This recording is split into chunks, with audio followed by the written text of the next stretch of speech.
Today we're talking a perspective grid. Let me shrink this picture down. It's pretty big. Let me shrink it down a little bit to my artboard. And there we go. Okay, so if I wanted to draw something like this in Illustrator, it would be best to do it using something called perspective grid. So I know you've probably clicked on that tool before. It's this one down here in the corner. Where is it? Where's my, this one right here. And you clicked on it, and then it came on your screen. Let me zoom in, and you're like, ah. And then you said, well, and then it would never go away. You're like, I can't get rid of this damn thing.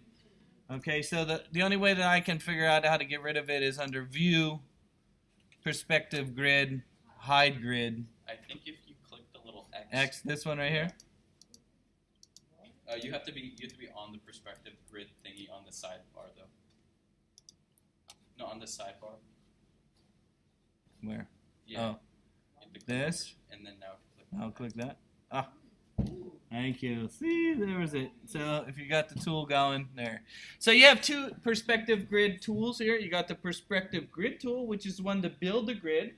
Then you have the perspective selection tool, which allows you to select an object and map it to the grid, or draw directly onto the grid.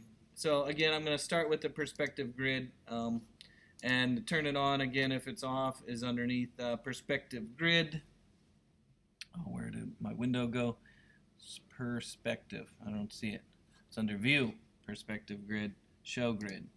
Okay, here it is. So the first thing to do is I'm going to zoom out, and I'm going to set my horizon line, and I'm going to set my grid. So you'll notice you have different points here. So I'm going to actually move the I'm going to move this entire grid over a little bit here, if I can figure out how to move it over. No, how do I move it? I know there's a way to move it. This one. No. This one. Well, move this point. How about moving this point? This. I'm going to move this point over. I want to move this whole thing over, though. Can't move this. I want it to be at the peak of this is what I'm trying to get it to go. I want this to move over. How about if I move the picture over? How about that? We cheat. There we go. Move the picture over. There we go. Okay, I cheated. Couldn't figure out how to get that to go. Again, the horizon line is this green line right here, and you can move that up and down. And now I don't know why. You could. Why is nothing working?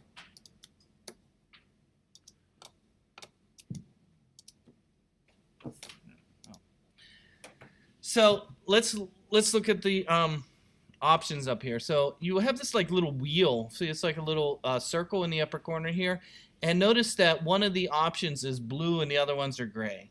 What that's telling you is which grid am I working on. Right now you'll notice this one is blue, and so if I start adjusting this one, you'll notice it's adjusting that one. If I want to adjust the one on this side, I can click on this side over here, and I can also adjust that as well on that side. So you can choose a different grid to work with. You should be able to move this down, and I'm not sure why this is not. Oh, there we go.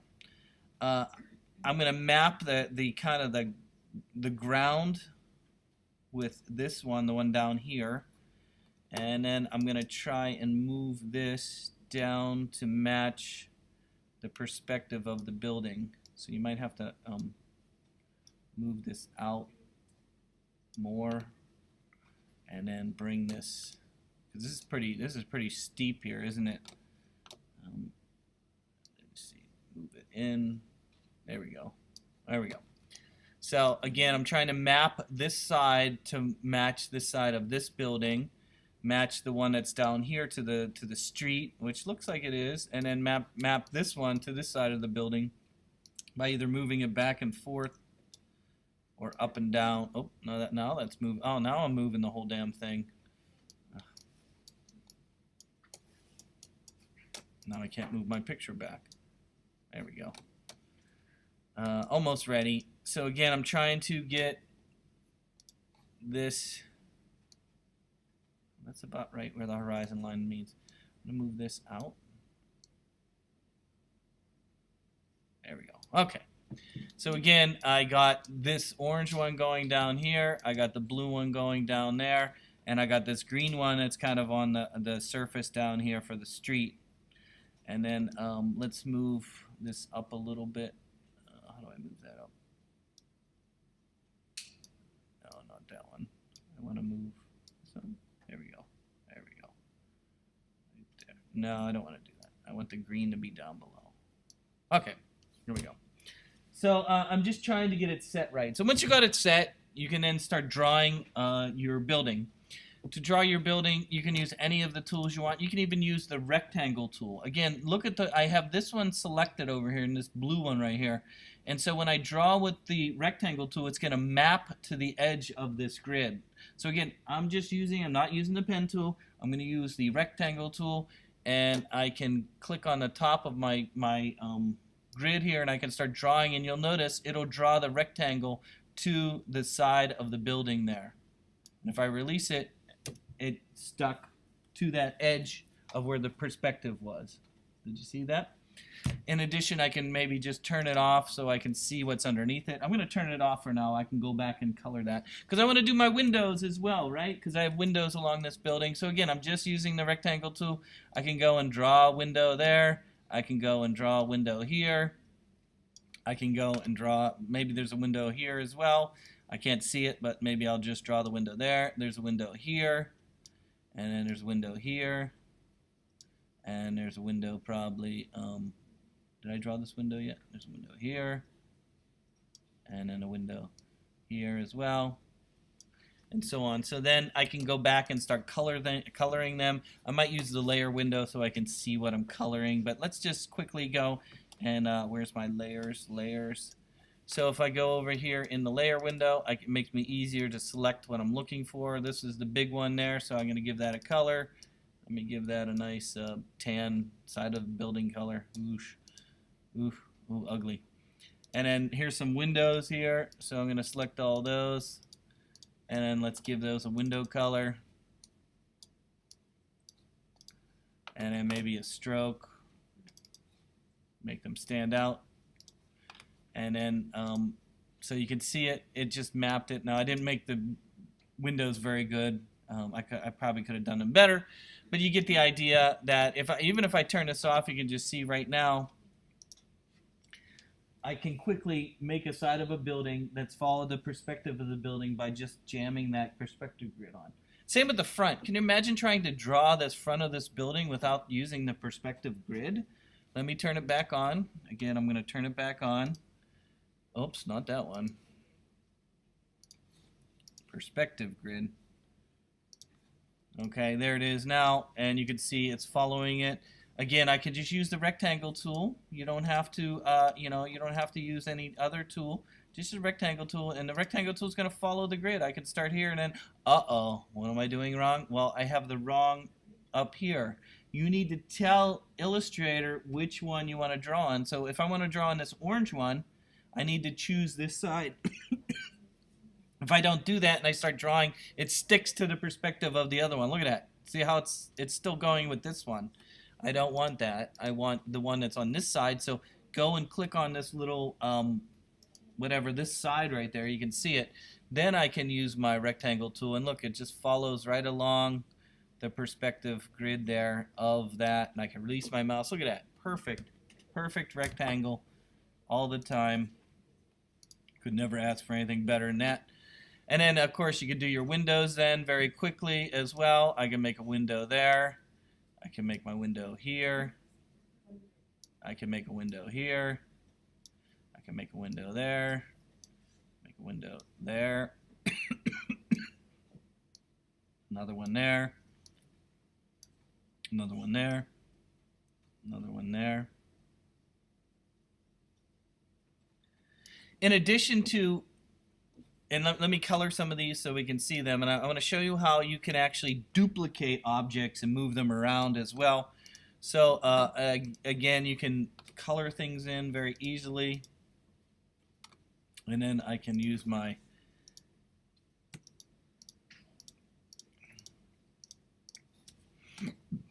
here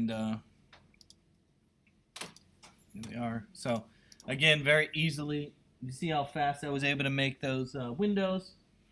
The other thing you can do with the perspective grid is you can actually duplicate things and have that on the grid as well. So you'll notice I have selected this window. If I duplicate, of course, our famous key on the keyboard is what? Option, click, and drag. I can do that and have it. No, it's not going to stay there. I thought there was a way that I could map it. Hold on, maybe it's this. Hold on, I have to think about this. Perspective tool here. That'll change my shape.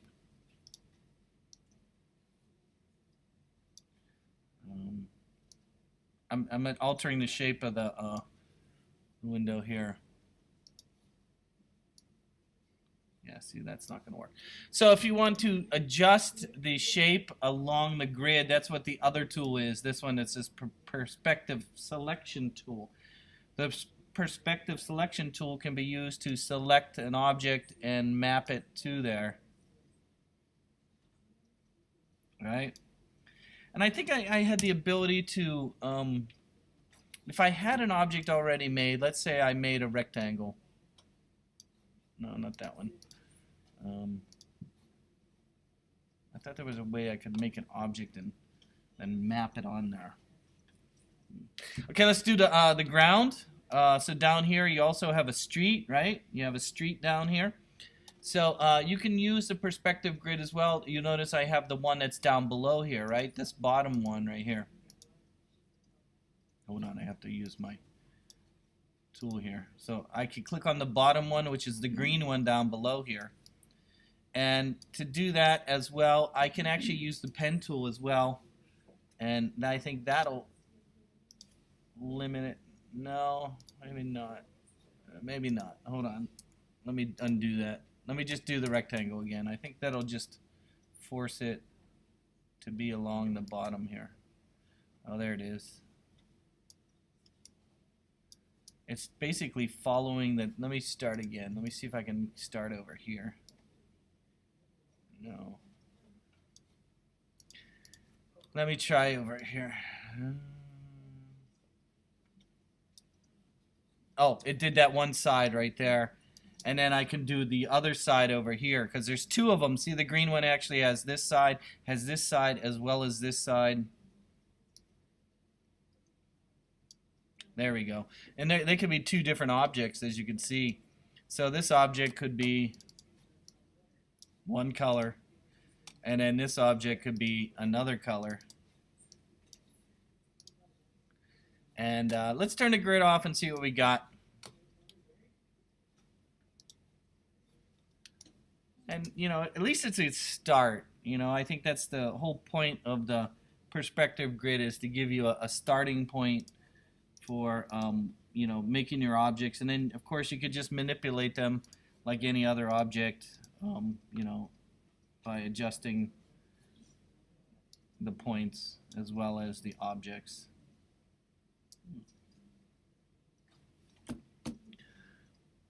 I don't know. It's something that you would have to get used to doing if you were going to do a building. It's something you'd have to practice.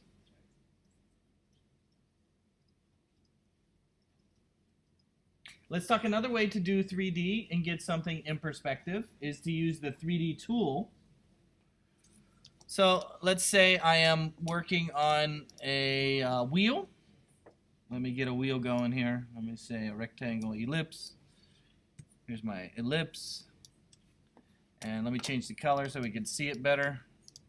Okay, so here's my ellipse. Let's add some texture to that somehow. There's something that's a little bit more than just a wheel. Let me put a polygon on top of that.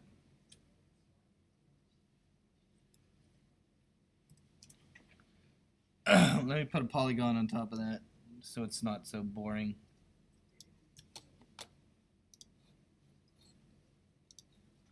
Okay, so let's say I drew a flat shape and I want to put that in perspective as well. There is a 3D tool to do that. So I can select my shape, and it's under Effects. And you might want to group these together. I think grouping them together, it'll see it as a team. So if you want both of these so that they're not separated, group them together. Then under Effects, you have 3D. We looked at rotate, right? That's how we made the bottle. Do you remember making the bottle?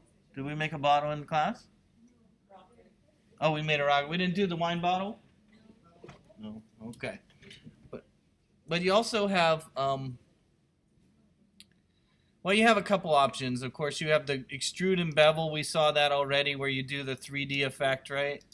Like that, making it 3D. We saw how to do that already with the 3D looking, right? That's one way to get something in perspective. But there's also the revolve. Was that it? No, that's the one we used to make the wine bottle, isn't it? The other one. Rotate. That's it. This is one that'll put it in perspective for you. So basically, you notice how this is in 3D over here, kind of with the perspective grid we did over here, right? So what if I wanted to take this object and kind of make it on an angle? I could do that with this tool right here. Oh, yeah, hit preview. So again, see how my object now is in perspective? Do you see that? Here, I'll zoom in again. Oh, I can't zoom in here. Hit OK. So here's my object. I have rotated it. Again, it was under Effects 3D Rotate, but of course I don't want to do that again because I've already rotated. How would I alter? What feature would I choose to alter the rotate? I'll take my mint while I wait for my answer. I want to change the rotate that I just did on this object. Where would I find it? Appearance window. Thank you. I didn't get time to finish my mint. So under the appearance window, you'll notice that the 3D rotate is here. If I want to alter that rotate I just did, I click on it. It goes back to normal. And then I can rotate it. See, if you want something on an angle like that, see, it's like pancake. So again, a great way to put something in perspective. Now I know we're in a 2D kind of program here, but if you want to, that would be tough to draw that. Easier to draw it flat and then rotate it.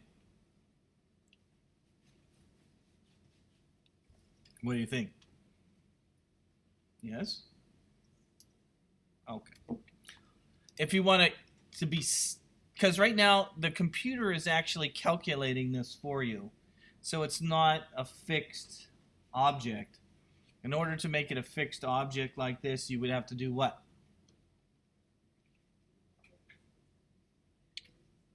I still have my mint in my mouth.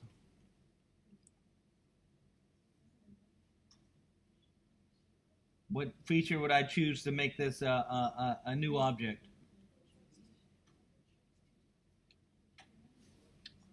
We need to expand it under Object, Expand Appearance. If you do that, it'll convert it into an object. You'll notice it doesn't have it over here anymore. You can't do 3D, but now it's set. I can do whatever I want with it, and it's a new object that is in perspective. We can map it. Look, we can map it to our building. Right? See how it kind of follows the perspective of the building, right? Okay, so you can use that tool as well. I think if you make objects, let me do another one. If you make objects, let's say we do the star. I'm going to make a star. Let me change the color here. If you make an object like this star, and I can actually map that to the perspective grid as well. So if I bring back the perspective grid, I can take an object, and I think I have to use the perspective grid selection object. I can take an object that has been made flat like this in 2D, and then I can choose the surface I want. Like I want to map it on. Remember choosing the surface you want right here?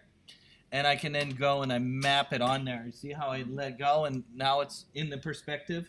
So if you have a 2D kind of object and you want to map it to the grid, you can also do that as well after turning the perspective grid on. And then I think you have to use this one, the perspective selection tool. I think that when you, and again, then I can change the size of this too. Look, and it follows the perspective as well. If you want to change the perspective, I can click on that side over here. See how I can click on this one right here? And then I can click and move it. Oh no, it didn't work. It's already stuck on this one, I guess. Looks like it's stuck on there. Oh no, I haven't touched this yet. Let me try there. Let me try it. No, it still didn't work. It automatically, it's making the relationship between this shape and this one. So again, I could make, let's say, a circle here, and it'll map it to there because I chose that surface right there.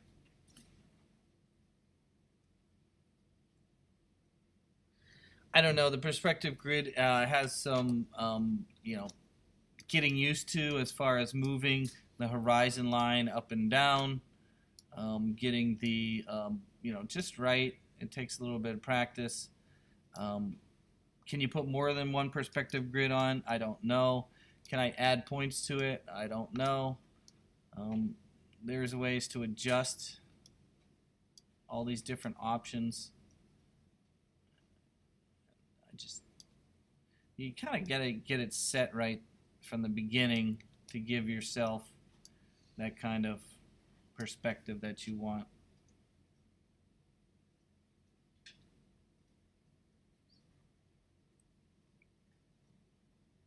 So again, the two main ones would be this one and of course this 3D tool.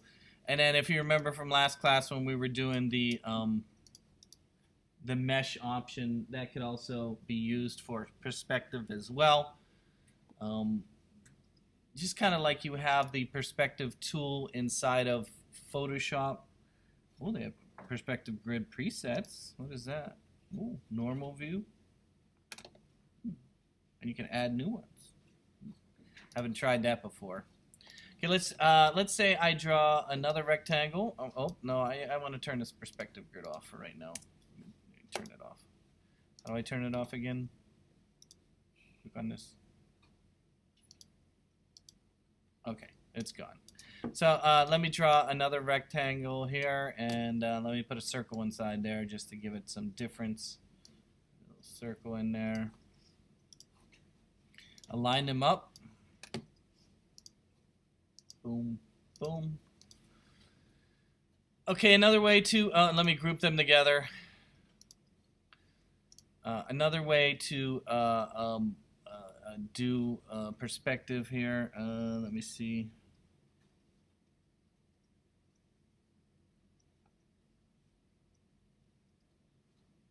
We did go over the envelope and distort.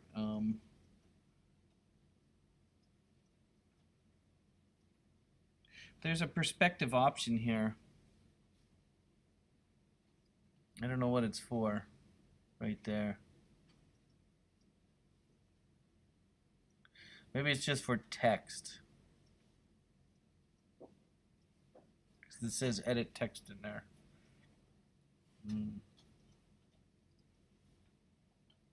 Well, you do have a warp option here. So it says envelope, distort, warp. I think last class we looked at the mesh, right? Remember we were doing the trees? You guys remember the trees last class? Right? Okay, that was this one. This one is make with warp. And of course this is a way of warping your object. If you hit preview, you can see what it's going to look like there. They also have different options in there for lower arc, upper arc, arch, bulge. And these are kind of perspective options as well. And rise. Hey, look at that flag look there. Fisheye. And you can alter the options inside here to give you different perspectives, as you can see. If you wanted something that looks like that, warp was much easier, you can see that, than if you tried to do that by hand. And I think, let me hit OK, and I think you can grab the object and move it even more. Yeah, so it has points that allows you to manipulate it as well. So imagine trying to draw the shape like that, right? That would have been difficult. All I did was, draw a rectangle and a circle and then use a warp tool to give me a shape that looks like that. That would have been tough to draw by hand, So that was under what? What did I say? Warp, right? It was under, again, here, let me try another one.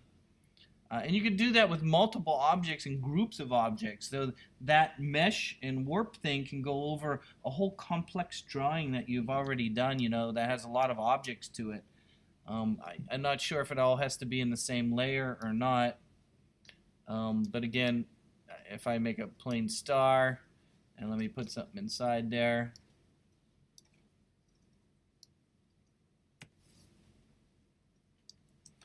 And then there we go. Oh, there we go. Nice. And that was what was it called? It was under object.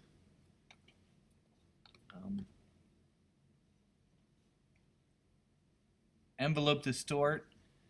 Make with warp. Make with top object. I don't know what that means. I've never tried that.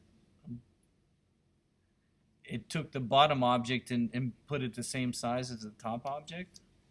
I don't know, that was weird. I've never tried that before. Make with top object. Yeah, that's not going to work. So again, that was under make with mesh.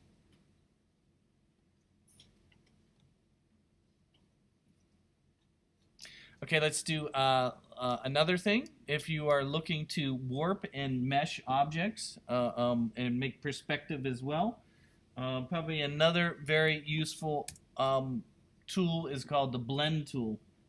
And let's go back in time, back to 1995. No, 1989. Go back to 1989. Do you remember back in 1989? Back in 1989, I was working on a computer called the called Genegraphics. And Genegraphics only had 64 colors.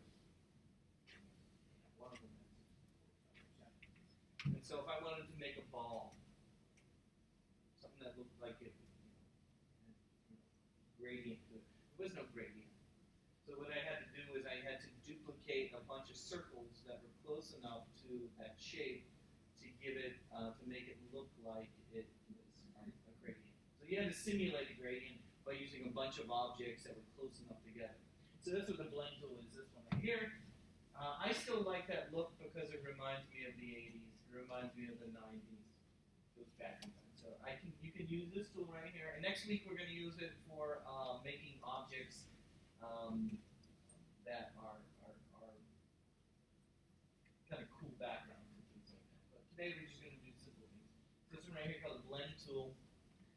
It can also be used for perspective kind of things as well. So let's talk about the ball first. Let's do our ball example, and then we'll do another example. So first I'm going to draw a circle. Jeff only has 64 colors to work from. Let me put a blue in there. And then let's go and take and draw another circle. And let's put our lighter blue in there. Okay, so I want to make a ball-looking thing. Okay, so what I want to do is to have the computer calculate the circles between them. So I'm going to select both of them. And then I'm going to go to this tool right here called the blend tool. And I can click on one dot. How the blend tool works is you use it by clicking on dots. So you'll notice I have all the all the selection dots in my object. If I click on one dot and then click on another one, what it'll do is it'll make a bunch of objects in between. Now that looks like a nice gradient, right? But it's really not a gradient. What it is a bunch of circles that are in between that are so many circles that it looks smooth. It just puts a bunch of them in there. In fact, you can move the top one around. Watch this. I can move it around and it can move where the gradient is, right? Look at that. See that? Okay. So, but the problem is it looks too smooth. Why don't I just use a gradient for that? Why am I using the blend tool for that? What I'm trying to do is I'm trying to get a look. I'm going to actually double click on the blend tool here. I'm going to select my object. I'm going to double click on the blend tool here, and I'm going to change it from smooth coloring to specified steps, and then I'm going to say maybe, how about we put in 8. Hit preview. Oh, look at that. So now we have a sort of look that the program has where it has one circle and it has another circle, and it calculates 8 steps in between. So this is me trying to make a circle in the 1980s and 90s, right there. And so, and they're kind of locked together. So again, another way to maybe make perspective is to use this where I can take that circle, this one right here, this top circle, and I can actually drag it out. Oh, I can actually drag it outside over here, and watch what happens. Okay, so I can take that and drag it out, and so now I have a consecutive series of circles that are all going and changing color and going in a distance. Okay, it's a great way, and then I can take that and duplicate that multiple times and make patterns. I used to do that all the time. Make a bunch of patterns with things like this. Great for backgrounds and designs and things like that. Great for making patterns with designs for clothes. I know some of your fashion designers, you can make patterns with this very easily. Here, let's make a pattern right now. Let's do one real quick. So you can change the color as well. If I want, I can change the color. Watch what happens if I change the color. I click on the top one. Let's make it yellow. Now it changes all the colors in between. Did you see that? Okay, and then how about if we select it all and we duplicate it? Where's my array? Where's my transform? Reflect, and I'm going to reflect this way. Uh-oh, we forgot to change our thing. Let's object range, transform, reflect again. Let's reflect it this way. And then let's do one more, object, range, transform, reflect, that way. And so let's line our circles up here. We'll go there, we'll go there. Let's line these up. There, go there, go there.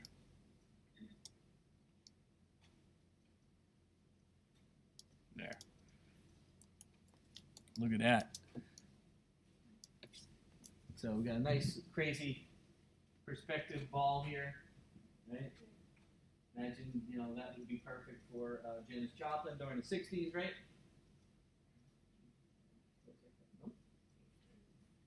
Let's do some morphing. Okay, let's say I draw a rabbit and I want it to turn into a bear. The blend tool morphs shapes as well. Okay, you can morph shapes. So let's say I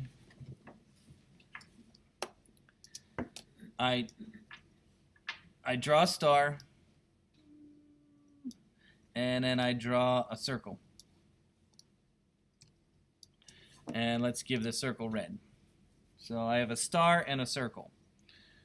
I can select both of them, and I could use my blend tool. This one again is the blend tool. And I can click on one dot on the one and another dot on the other one. And now it looks like, ooh, look at that. That looks kind of cool. That looks like 1980s colors there. Again, you could specify the steps by double-clicking on the blend tool and specify steps. And so let's say I only want 4 steps. And you'll notice it will now go from a star, and it'll slowly morph its way into a circle. Okay, slowly morph its way. So it can also do these morphing idea. Then if you say, I like this shape, I want to use this one. Well, it's in a group right now. Which feature do you think we could do to break it up so we can manipulate it? What was it? Ungroup? No. What was the other one? Appearance. There you go. Remember that appearance is we use that for everything. Appearance is used for everything. So if I want to break this up, I'm going to go to appearance, and I can then pull these objects away. Here, let me move this out a little bit more. Let me move this out. There we go. So I like these stars here. I want to use them. Right now they're in a group. If you want to ungroup them so it doesn't see them all as a group, you go under Object, Expand. And it'll then say, yeah. And now they're all separate objects. You can use your white tool and you can move it. See, now I can move these around.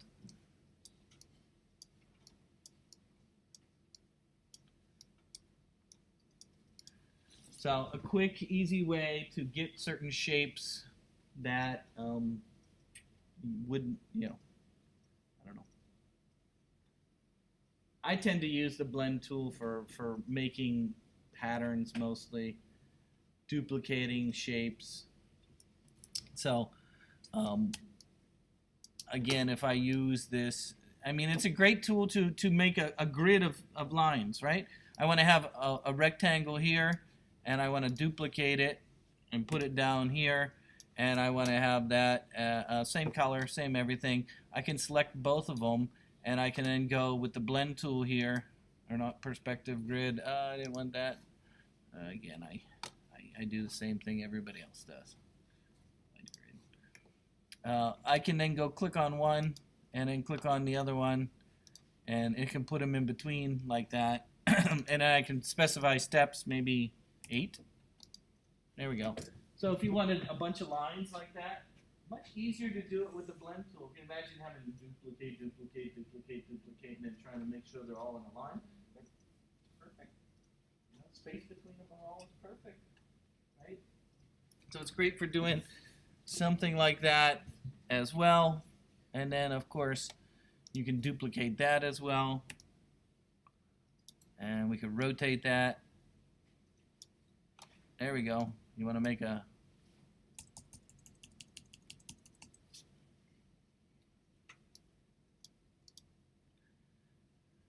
imagine trying to do that by duplicating just a bunch of rectangles. So it's right there. Look at that. We made ourselves a grid.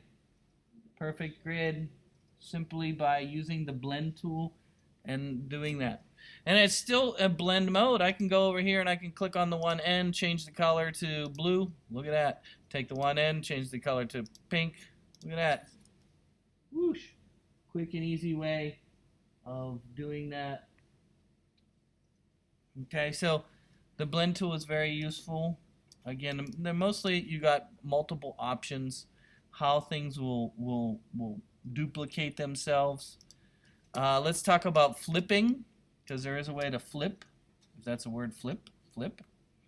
So let's say I draw one rectangle on this side, and then I draw a rectangle on this side over here. So I have two rectangles. Oof, let's not do that. Let's just duplicate the one. Duplicate this one. So I have two rectangles here. Let's change the color so they're a little bit different.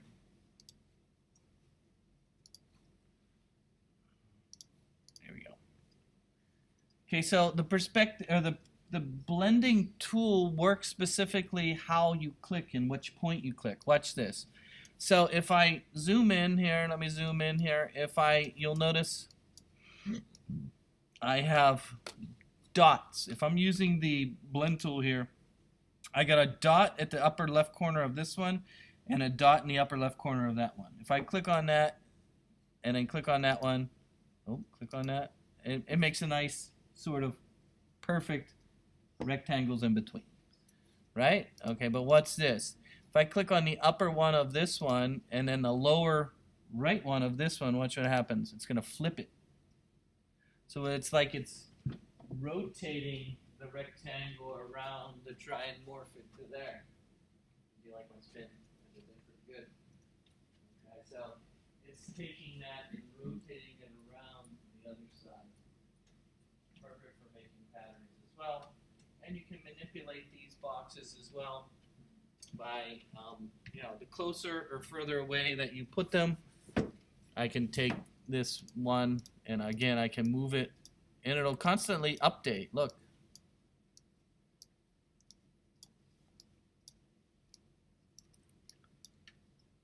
Do that for some high-tech firm around here. So here's your logo, right?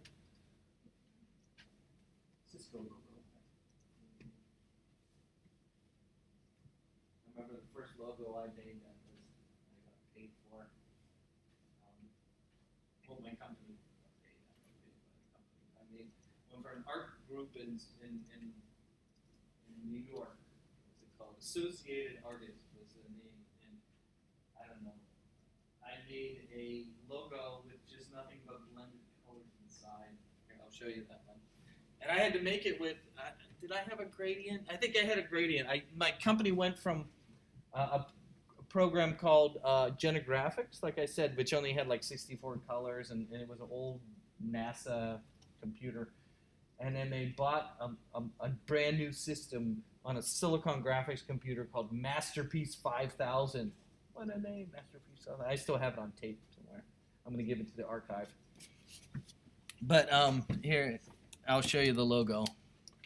It's called Associated Artists. I don't even know if they're still in business. I think, what was it called? So I did.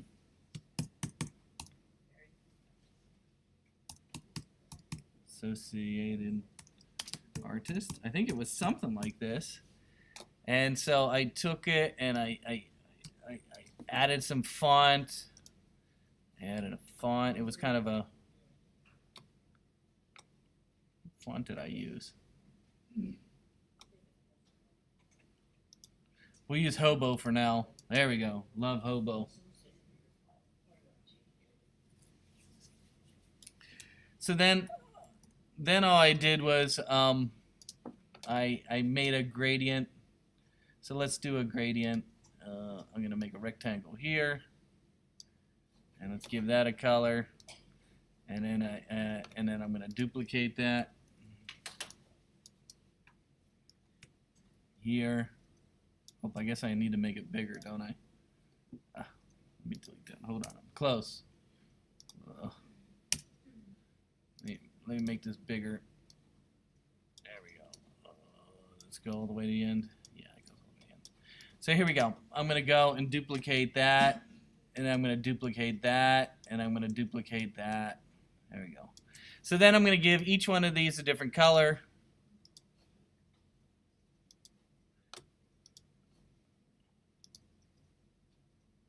Okay, well, let me move this a little closer.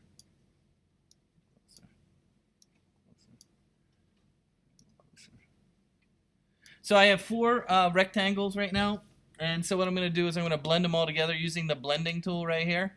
So instead of having to use the gradient tool, I can use this same tool right here.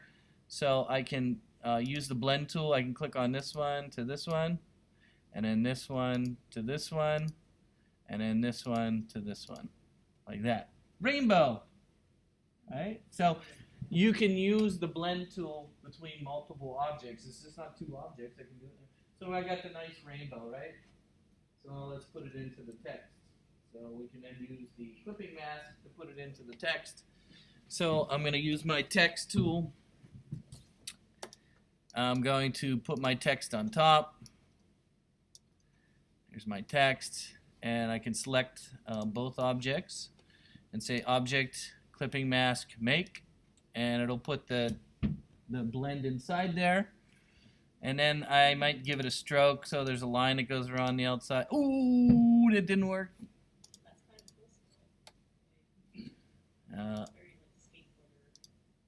Yeah, I should have probably put the text with a stroke. Made 2 things of text, right? 1 for stroke, right? Yeah. So something like that is really interesting with, again, the blend tool. See how it is nice, and it's a lot different than using the plain gradient tool, right? Look at the look of that. I mean, it's much different than the smoothness you get with the gradient tool. So if you're looking for a look like this, with this has a certain look to it. Use the blend tool. You'll love it. I love it. You'll love it. Any questions about that? Next week we'll use the blend tool again. So if you missed it, don't worry. We use it a lot in the Wired magazine subscription. We're going to do all kinds of things with the blend tool. Perspective grid I try to avoid. I just demonstrate a little bit. Okay, but I think this is a really cool tool. The blend tool. Yeah. Okay, I'm gonna stop my video. I can